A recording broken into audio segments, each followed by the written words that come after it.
Ahmedabad civil હોસ્પિટલમાં દર્દીઓના સગા વહાલાને રહેવા માટે ખાસ રેઇન બસેરાનું નિર્માણ. સિવિલ હોસ્પિટલમાં જ્યારે બહાર ગામથી દર્દી સારવાર માટે આવે છે ત્યારે તેમના સગા વહાલાઓને બહાર જ્યાં ત્યાં રહેવું પડતું હોય છે અને આશરો મળતો નથી. પરંતુ હવે ₹60 કરોડના ખર્ચે સિવિલ હોસ્પિટલમાં 1200 બેડ હોસ્પિટલની સામે જ આ 858 લોકો રહી શકે તેવું અદ્યતન સુવિધાવાળું રેઇન બસેરા બનાવવામાં આવ્યું છે. કુલ 8 માળની આ બિલ્ડિંગમાં A, B અને C એમ 3 ડોર્મેટરી બનાવવામાં આવી છે, જેમાં કુલ મળીને 858 લોકો રહી શકશે. દરેક વિંગમાં મહિલા અને પુરુષના 3 ટોયલેટ, લોકર, તિજોરી, ઠંડા પાણીના કુલર, ચેન્જિંગ રૂમ સહિતની વ્યવસ્થા કરવામાં આવી છે. આ સિવાય અહીંયા કુલ 4 લિફ્ટ, 300 માણસ જમી શકે તેવો dining hall, store room, utility area, kitchen, બહારના ભાગે ખુલ્લી બેઠક વ્યવસ્થા, ગ્રાઉન્ડ પર વેઇટિંગ એરિયા, સીસીટીવી સુરક્ષા, ફાયર સેફટી અને દરેક માળે ઇમરજન્સી એક્ઝિટ તથા 51 ટુ વ્હીલર અને 62 ફોર વ્હીલરની ક્ષમતાવાળું બેઝમેન્ટ પાર્કિંગ બનાવવામાં આવ્યું છે. બિલ્ડિંગના ગ્રાઉન્ડ ફ્લોર પર બહારના નીચેના ભાગે 10 દુકાનો બનાવવામાં આવી છે, જેમાંથી 2 દુકાનોનો ઉપયોગ ઇલેક્ટ્રિક રૂમ તરીકે કરવામાં આવશે અને બાકીની 8 દુકાનો આગામી સમયમાં ભાડા પેટે આપવામાં આવશે. સિવિલ હોસ્પિટલમાં દાખલ દર્દીના સગા વહાલાઓ આ રેન બસેરાનો વિનામૂલ્યે ઉપયોગ કરી શકશે.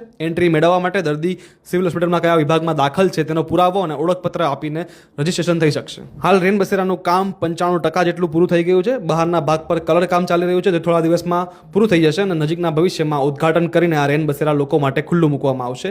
એટલે બહાર ગામથી આવતા દર્દીઓના સગા વહાલાઓને એક સારો એવો આશરો મળી જશે. Ground report, Ahmedabad media.